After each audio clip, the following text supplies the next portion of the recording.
உம் கை பிடிச்சு நடக்க, உம் தோள் மீது சாய, தினம் உம்மோடு பேச, நானும் சித்தம் செய்ய.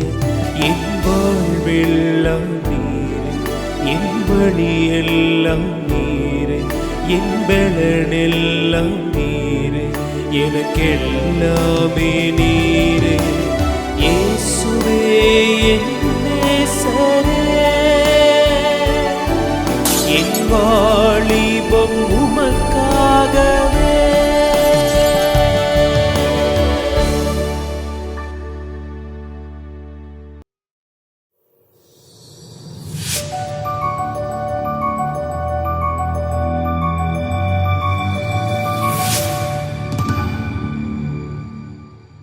ஆண்டவரும் மீட்பரும் இரட்சகருமாகிய இயேசு கிறிஸ்துவின் நாமத்தினாலே கண்மணியை கேள் என்ற வாலிப பிள்ளைகளுக்குரிய நிகழ்ச்சியிலே உங்களை சந்திப்பதிலே மிகவும் மகிழ்ச்சி. வாலிப பிள்ளைகளாகிய உங்களுக்கு முக்கியமான காரியத்தை ஆவியானவர் உங்களுக்கு எடுத்துரைக்க விரும்புகிறார். என்னன்னு பார்க்கும்போது மீகா 7ஆம் அதிகாரம் 5ஆம் வசனம், சிநேகிதனை விசுவாசிக்க வேண்டாம், வழிகாட்டியை நம்ப வேண்டாம். இந்த வார்த்தையை பார்க்கும்போது நீங்க நினைக்கலாம், நாங்கெல்லாம் ஃப்ரெண்ட்ஸ் எவ்வளவு பேர் வச்சிருக்கிறோம், நீங்க என்ன சொல்றீங்க, சிநேகிதனை விசுவாசிக்க வேண்டாம்னு சொல்றீங்களா அப்படின்னு நீங்க நினைக்கிறீங்க. நிச்சயமா சொல்றேன், உங்களுக்கு சிநேகிதர்கள் இருந்தால் அவர்களோடு நீங்கள் எச்சரிக்கையாய் இருக்க வேண்டும். நல்ல சிநேகிதனானாலும் தீய சிநேகிதனானாலும் உங்களுக்கு தெரியாது, தீய சிநேகிதர்களாய் நல்லவர்கள் மாறக்கூடிய சூழ்நிலை கூட உருவாகும். நீங்க நினைப்பீங்க, எனக்கு ஒரே ஃப்ரெண்ட் இருக்கா, என்னோட ரகசியங்கள்லாம் அவகிட்ட தான் தெரியும், அவ தான் எல்லாத்தையும் வச்சிருக்கா. நிச்சயமா சொல்றேன், இன்னைக்கு ஆவியானவர் உங்களோடு கூட பேசுறாரு. எந்த விஷயம் நீங்க சொல்லியிருந்தாலும் அது வெளியரங்கமாகும். அதனாலதான் ஆண்டவர் சொல்றாரு, நண்பனை விசுவாசியாதே. நண்பனை நீங்க விசுவாசிக்க கூடாது. உங்களுக்கு ஒரே ஒரு நண்பன்னா அது ஆண்டவராகிய இயேசு கிறிஸ்து மட்டும்தான். ஏன்னா அவர் தான் உங்களுக்கு நண்பனா இருக்க முடியும். ஏன்னா அவர் மட்டும்தான் ரகசியங்களை வெளிப்படுத்த மாட்டார், உங்களுக்கு எந்த தீவினைகளும் செய்ய மாட்டாரு. ஆனா நீங்க நம்புறீங்க பாத்தீங்களா, அந்த மனுஷர்களை நிச்சயம் ஒரு நாள் கைவிடுவாங்க. பார்க்கலாமா எப்படி கைவிட்டு இருக்காங்க அப்படின்னு சொல்லிட்டு 2 நாளாகமம் புஸ்தகத்துல ஒரு ஆளை பார்க்கலாம். ஆசான்ற ஒரு ராஜா இருந்தார், சரிங்களா? அந்த ஆசா ராஜா யூதாவினுடைய ராஜாவா இருந்தார். இந்த ஆசா ராஜாவோடு கூட ஆண்டவர் இருந்தார். நீங்க பாத்தீங்கன்னா, பலனுள்ளவனுக்காகிலும் பலனற்றவனுக்காகிலும் உதவி செய்கிறது லேசான காரியமாய் இருக்கிறது என்று சொல்லி ஆசாவுக்கு கொடுக்கப்பட்ட வாக்குத்தத்தம் தான் இன்னைக்கு நமக்கும் கொடுக்கப்பட்டிருக்கு. இப்ப இந்த ஆசா மேல அவ்வளவு ஆண்டவர் அன்பு கூர்ந்தாரு. ஆசானுடைய வாழ்க்கையில அவர் செஞ்சது எல்லாமே தாவீதின் வழியில இருக்கக்கூடிய செம்மையான காரியங்கள் எல்லாம் செஞ்சாரு. அப்படி இருக்கிற ஆசா ராஜா பாத்தீங்கன்னா 2 நாளாகமம் 15ஆம் அதிகாரம் 19ஆம் வசனத்துல, ஆசா அரசாண்ட 35ஆம் வருஷம் மட்டும் யுத்தம் இல்லாதிருந்தது. பாருங்க, 35 வருஷங்கள் அரசாண்டான், யுத்தம் இல்லாதிருந்தது. அப்ப யார் ஃப்ரெண்டா இருந்தார் தெரியுமா? ஆண்டவர் அவனுடைய ஃப்ரெண்டா இருந்தார். ஆனா அடுத்த அதிகாரத்துல பாருங்க, 16ஆம் அதிகாரம் 2 நாளாகமம் 16ஆம் அதிகாரத்துல, ஆசா அரசாண்ட 36ஆம் வருஷத்திலே இஸ்ரவேலின் ராஜாவாகிய பாஷா யூதாவுக்கு விரோதமாக வந்து ஒருவரும் யூதாவின் ராஜாவாகிய ஆசாவினிடத்தில் போக்கும் வரத்துமாய் இராதபடிக்கு ராமாவை கட்டினான். ராமான்னு ஒரு விஷயத்த பாஷான்னு ஒரு ராஜா எழும்பி கட்டியிருக்கிறார். இது ஆஷாவுக்கு ரொம்ப மனரோவா இருந்துச்சு. இப்படி இருக்கும்போது, எனக்கு இப்போ ஒரு கஷ்டம் அப்படின்னா நான் என்ன பண்ணுவேன், என் ஃப்ரெண்டு போய் என்ன செய்வேன், புலம்புவேன். அவன் என்ன செய்ய முடியும், நமக்கு ஆறுதலா 2 வார்த்தை தான் சொல்ல முடியும். ஆனா இந்த ஆசா தன்னுடைய நண்பனாக ஆண்டவரை வைத்திருக்கும் போது ஆண்டவர்கிட்ட போய் கேட்டிருக்கலாம், இப்படி பாஷா எனக்கு விரோதமா செஞ்சுட்டாரு, நான் ஏதாவது ஒண்ணு நிச்சயமா என்ன செய்ய வேண்டும் என்று சொல்லி ஆண்டவரோடு கேட்டிருக்கும் போது ஆண்டவருடைய சித்தத்தை அவருடைய வாழ்க்கையில நிறைவேற்றி இருப்பார். ஆனா அவர் செஞ்ச காரியம் என்ன தெரியுமா? மனுஷனை தேடி போனார், ஒரு ஃப்ரெண்டை தேடி போனார். ஒரு ஃப்ரெண்டா அவர் நினைச்சது யார் தெரியுமா?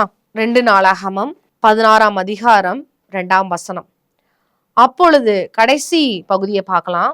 பெனதாத் என்னும் சீரியா ராஜாவின் இடத்தில் அனுப்பினான். அவர்கிட்ட போய் உதவி கேட்கிறார். இப்படி அவர் உதவி கேட்கும் போது ஆண்டவர் அவரை கைவிடுவராய் இருக்கிறாரு. என்ன தெரியுமா, பெனதாத் அவர் செய்ய வேண்டிய எல்லா காரியத்தையும் செஞ்சுட்டாரு. அவர் சொன்ன அந்த பாஷா கட்டின எல்லா காரியத்தையும் நிர்மூலமாக்கிட்டாரு. ஆனா ஆண்டவர் சொன்ன காரியம் என்ன தெரியுமா, நீ மனுஷனை தேடி போன. ஒரு ஃப்ரெண்டா நான் உன் கூட இருக்கும்போது இன்னொரு ஃப்ரெண்டாகிய சீரியா ராஜாவை தேடி போனேன். அவங்கிட்ட நீ என்ன சொன்ன, உனக்கும் எனக்கும் ஒரு பந்தம் இருக்கு அப்படின்னு சொல்லி நீ போன. ஆனா 7ஆம் வசனத்துல போடப்பட்டிருக்கு, நீர் உம்முடைய தேவனாகிய கர்த்தரை சார்ந்து கொள்ளாமல் சீரியாவின் ராஜாவை சார்ந்து கொண்டபடியினால் சீரியா ராஜாவின் இராணுவம் உமது கைக்கு தப்பி போயிற்று. அப்ப ஆண்டவர் எல்லாத்தையும் ஆசா கிட்ட ஒப்பு கொடுக்கணும்னு நினைச்சாரு. ஆனா பெனதாத் என்ற சீரியா ராஜாவை அந்த சீரிய படைய ஒப்பு கொடுக்க வேணான்னு அவர் முடிவு பண்ணிட்டாரு. அப்ப நீங்க ஆண்டவரை சார்ந்திருந்தா மனுஷனை சாராம, மனுஷன் தன் நண்பனாக இருக்கிறாங்க, எப்படியாச்சும் ஒரு வகையில் நமக்கு உதவி செஞ்சிருவாங்க அப்படின்னு சொல்லிட்டு நீங்க செய்யற காரியம் உங்களுக்கு மாறான விளைவை ஏற்படுத்தி விடும். இப்ப இந்த காரியத்தை பார்க்கும்போது யோசபாத் அவருடைய மகனா இருக்கிறாங்க. சரி, அப்பா செஞ்ச தப்ப மகன் செய்யக்கூடாதுல. இப்ப மகனை எப்படி இருக்காங்கன்னு பாப்போமா. யோசபாத் எல்லா நல்ல காரியங்களையும் செய்யறாரு. அதுல முக்கியமான காரியம் ஆண்டவருக்குன்னு ஒண்ணு செஞ்சிருக்காரு. கர்த்தருடைய வழிகளில் அவன் இருதயம் உற்சாகம் கொண்டது. அவன் மேடைகளையும் விக்கிரக தோப்புகளையும் யூதாவை விட்டகற்றினான். யூதாவில விட்டு அகற்றி இருக்கிறான். அப்ப ஆண்டவருக்கு அது ரொம்ப சந்தோஷமா இருந்துச்சு. ஆஹா, பரவாயில்லையே, என் கூட என் பிள்ளை இருக்கிறான், அவன் என் ஃப்ரெண்டா வச்சிருக்கிறேன், அவன் என்ன ஃப்ரெண்டா வச்சிருக்கான். அதனால அவன் எப்படி செஞ்சிருக்கிறாருன்னா, ஆண்டவர் யூதாவை சுற்றி இருந்த 10ஆம் வசனத்துல பார்க்கலாம், யூதாவை சுற்றி இருக்கிற தேசங்களுடைய ராஜ்யங்களின் மேலெல்லாம் கர்த்தரால் உண்டான பயங்கரம் வந்ததினால் யோசபாத்தோடு யுத்தம் பண்ணாதிருந்தார்கள். பாருங்க, எல்லா இடத்துலயும் யுத்தம் நடந்திருக்கு. ஆனா யோசபாத்திட்ட மட்டும் யுத்தமே பண்ணல. ஏன்னா ஆண்டவர் அவனுடைய ஃப்ரெண்டாக இருந்தார். அப்ப ஆண்டவர் ஃப்ரெண்டா இருக்கும் போதெல்லாம் பாத்தீங்கன்னா அவனுடைய எல்லா காரியங்களும் ஜெயமாய் அமைந்தது. ஆனா அடுத்துதான் முக்கியமான காரியத்தை யோசபாத் செய்றார். அதே ஆசா என்ன செஞ்சாரோ அதே காரியத்தை செய்யறாரு. 18ஆம் அதிகாரத்துல பாருங்க, யோசபாத்துக்கு மிகுந்த ஐஸ்வர்யமும் கனமும் உண்டாயிருந்தது. அப்பதான் அவருக்கு எல்லாமே உருவாயிருச்சு, நல்ல பெருசாயிட்டாரு. அப்ப அவன் ஆகாபோட சம்பந்தம் கலந்தான். ஆகாப் யாருன்னா இஸ்ரவேலுடைய ராஜா. இவரோடு சம்பந்தம் கலக்கிறாரு. ஆகாப் நமக்கு தெரியும், முன்னாடி படிச்ச வசனங்கள்ல தெரியும், ஆகாப் நிச்சயமாக தவறான நோக்கம் கொண்ட ஒரு மனிதன் என்று சொல்லி. ஆனா இங்கு சொல்லுகிறார் 3ஆம் வசனத்துல, எப்படி எனில் இஸ்ரவேலின் ராஜாவாகிய ஆகாப் யூதாவின் ராஜாவாகிய யோசபாத்தை நோக்கி, கீழையாத்தில் உள்ள ராமோத்துக்கு என்னோட வருகிறீரா என்று கேட்டதற்கு அவன், நான் தான் நீர், என்னுடைய ஜனங்கள் உம்முடைய ஜனங்கள், உம்மோட கூட யுத்தம் பண்ணுகிறதுக்கு வருகிறேன் என்று சொன்னான். பாருங்க, இங்க மனுஷனுடைய சம்பாஷணை, ஆகாத சம்பாஷணை ஏற்றுக்கொண்டு நான் தான் நீரு, என்னுடைய ஜனம்லாம் உன்னுடைய ஜனம்னு வாக்குறுதி கொடுத்துட்டாரு. ஆனாலும் அவர் சொல்றாரு, ஆண்டவர் அவரோடு கூட இருந்தனால அவர் சொன்ன காரியம், சரி நீங்க இந்த தீர்க்கதரிசி கிட்ட போய் கேளுங்க, நம்ம செய்யறது சரியா தப்பான்னு சொல்லி. அப்படின் போது 400 தீர்க்கதரிசிகள் இருக்காங்க, அவங்க எல்லாருமே சரிதான், நீங்க போங்கன்னு சொல்றாங்க. ஆனா மீகாயான்னு ஒரு தீர்க்கதரிசி இருக்கிறாரு, அதையும் யார் சொல்லுறாருன்னா யோசபாத் சொல்றாரு. யோசபாத் என்ன சொல்றாரு தெரியுமா, மீகாயாட்ட போய் கேட்கும்போது, மீகாயாவை எதுக்காக கேட்க சொல்றாங்கன்னா, 400 தீர்க்கதரிசிகளை விட இன்னும் ஆண்டருக்குள்ளாக இருக்கக்கூடிய ஒரு நபரோடு நீங்க கேட்கணும், அந்த தீர்க்கதரிசி நீங்க கேட்கணும்னு சொல்லும் போது அவர் சொல்ற காரியம், மீகாயான்ற ஒரு தீர்க்கதரிசி சொல்ற காரியத்தை நம்ம பார்க்கலாம்.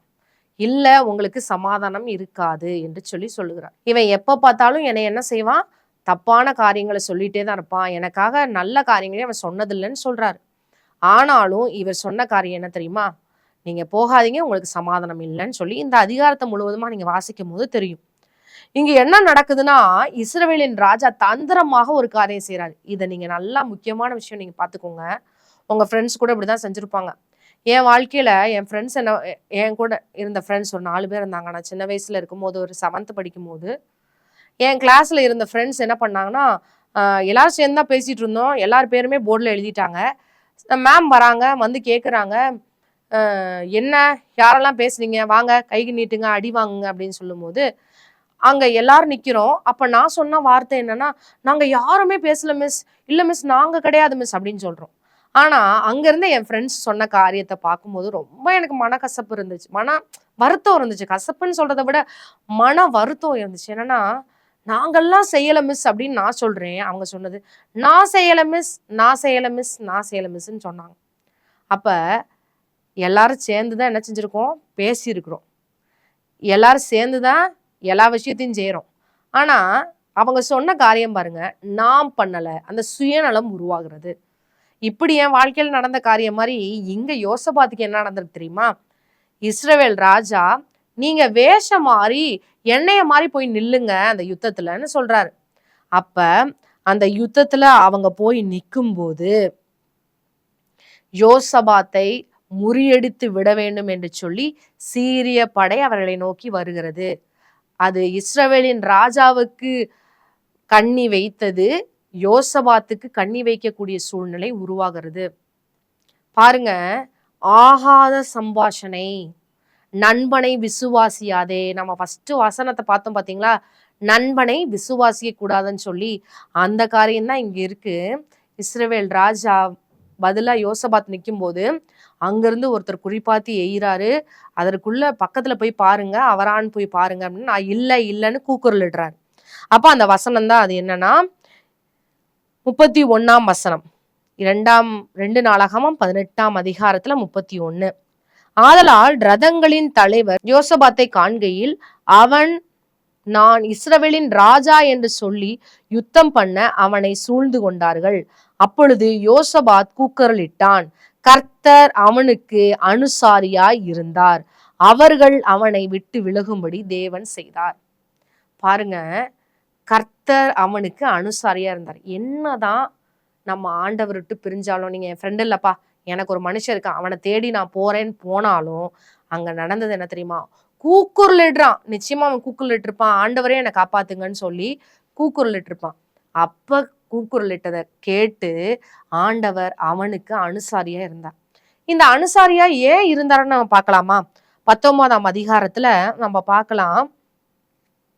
3ஆம் வசனம், ஆகிலும் நீர் விக்கிரக தோப்புகளை தேசத்தை விட்டகற்றி தேவனை தேட உம்முடைய இருதயத்தை நோக்கின விஷயத்தில் நன்மையான காரியங்கள் உம்மிடத்தில் காணப்பட்டது உண்டு என்றான். அதனாலதான் ஆண்டவர் அவனுக்கு அனுசாரியா இருந்திருக்கிறாரு. ஆண்டவருக்கு நன்மை செய்ய வேண்டும். ஆண்டவரோடு க்ளோஸான ரிலேஷன்ஷிப்ல நீங்க இருக்கணும்.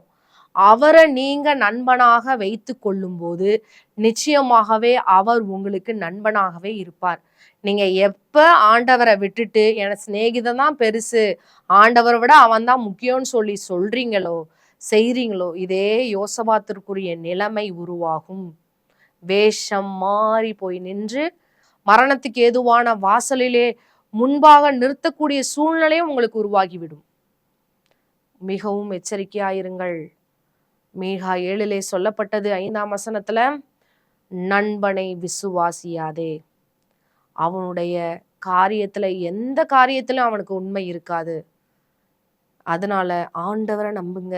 ஆண்டவரை நீங்க சிநேகிதர் போற வைங்க. ஏசப்பா நீங்க தான் எனக்கு ஃப்ரெண்டு, உங்களை விட எனக்கு எந்த பெஸ்டியும் கிடையாது ஏசப்பா, நீங்க தான் என்னுடைய பெஸ்டி அப்படின்னு சொல்லி அவரோடு நீங்கள் சொல்லக்கூடிய எல்லா காரியங்களும் நிச்சயமாகவே ஆண்டவர் நிறைவேற்றி தருவார். யோசபாத்துக்கு எல்லாவற்றையும் நிறைவேற்றி தந்தார், அதே போல உங்களுக்கும் நிறைவேற்றி தருவார். ஆனா நிறைய நேரத்துல நம்ம என்ன பண்ணிடுவோம் தெரியுமா? இந்த யோசபாத் ஃபர்ஸ்ட் ஆண்டவரை தேடினாரு, திருப்பி ஆகாத சம்பாஷணையாகி ஆகாவோட சேர்ந்திருந்தாரு.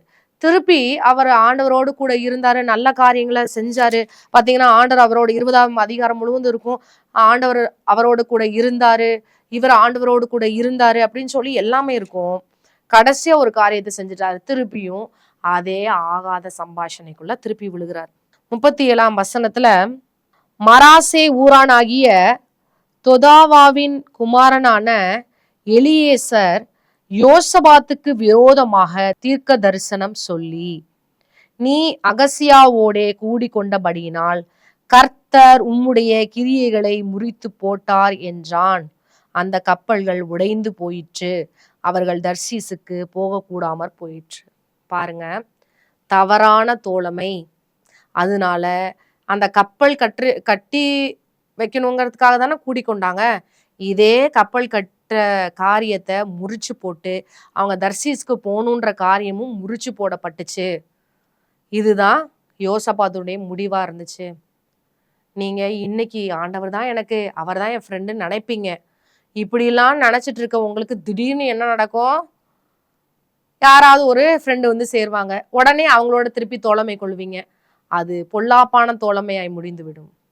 எப்பொழுதுமே நான் சொல்ற ஒரு காரியம் என்ன தெரியுமா? ஆண்டவங்களோடு கூட இடைபெற்ற காரியம், தவறான சம்பாஷணை, நண்பர்களை நம்பாத காரியம், நம்புற காரியம் நிச்சயம் உங்க வாழ்க்கையில நடக்கவே கூடாது. ஆண்டவரை மட்டும் நம்புங்க, ஆண்டவரை மட்டும் சார்ந்துருங்க. உங்க காரியங்கள் எல்லாத்தையும் ஆண்டவர்கிட்ட சொல்லுங்க. அந்த ரகசியம் நிச்சயமா வெளிவராது. யார் கூடயும் சேர்ந்திருக்காதீங்க, ஆண்டவர் கூட மட்டும் நீங்க சேர்ந்துருங்க. அவரை மட்டும் தோழனா வச்சிருங்க. அவர் தான் உங்களுக்கு பெஸ்டியா இருக்க முடியும். உங்க வாழ்க்கையை அவர் தான் உங்களை உருவாக்குனாரு. அவரோட நீங்க தோழமை கொள்ளுங்க. நிச்சயமா உங்களுக்கு செய்ய வேண்டிய எல்லா காரியத்தையும் அவர் செய்வாரு. அவர்கிட்ட நீங்க ரகசியங்களை சொன்னீங்கன்னா அது நிச்சயமா மூடி மறைக்கப்பட்டிருக்கும், ஒரு நாளும் வெளிவராது. ஆனா உங்க ஃப்ரெண்ட்ஸ்ட சொன்னீங்கன்னா நிச்சயமா வெளியே வந்துடும். தயவு செய்து எச்சரிக்கையாயிருங்க, தயவு செய்து எச்சரிக்கையாயிருங்க. இன்னைக்கு ஆண்டவர் உங்களோடு கூட இருக்க வேண்டும் என்றால் அவரை நீங்கள் நண்பனாக கொண்டிருக்க வேண்டும். நீங்கள் யோசபாத்தை போல, ஆசாராஜாவை போல இல்லாதபடி, தவறான தோழமைக்குள்ளாக இல்லாதபடி, கர்த்தரோடு கூட நண்பியாக இருந்து கர்த்தருடைய எல்லா காரியத்திலும் உங்களை உட்புகுத்தி கொண்டு செயல்படும்படியாக அன்புடன் நான் கேட்டுக்கொள்கிறேன். ஆவியானவரும் உங்களோடு கூட பேசுகிறார். இப்பொழுதுமாக இந்த வார்த்தையை கர்த்தர் ஆசீர்வதித்ததற்காக நாம் ஜெபித்து நிறைவு செய்வோமா? ஜெபம் செய்வோம். அன்புள்ள பரம தகப்பனே, நீங்க மட்டும்தான்ப்பா எங்களுக்கு ஃப்ரெண்டு, வேற யாரும் கிடையாது சுவாமி. எங்க வாழ்க்கையில யார் எங்களுக்கு ஃப்ரெண்ட்ஸா வந்தாலும் உங்ககிட்ட மட்டும்தான்ப்பா நாங்க எப்பொழுதும் உறவு முறையில திக்கஸ்டா இருக்கணும். உங்களை அன்றி வேற யாருமே எங்களுக்கு கிடையாது. கர்த்தர் மட்டும்தான் எங்களோடு கூட இருக்கணும். நீங்க இருந்தா எல்லாமே சக்சஸ்ஃபுல்லா இருக்கும் எங்க வாழ்க்கையில. நன்றி செலுத்துகிறோம் கர்த்தாவே. எங்க வாலிப பிள்ளைகளா இருக்கிற எங்களை உங்களுடைய கையில நாங்கள் தாழ்த்தி ஒப்பு கொடுக்கிறோம். மீட்பர் இயேசு கிறிஸ்துவின் ஜெபிக்கிறோம் நல்ல பிதாவே, ஆமென்.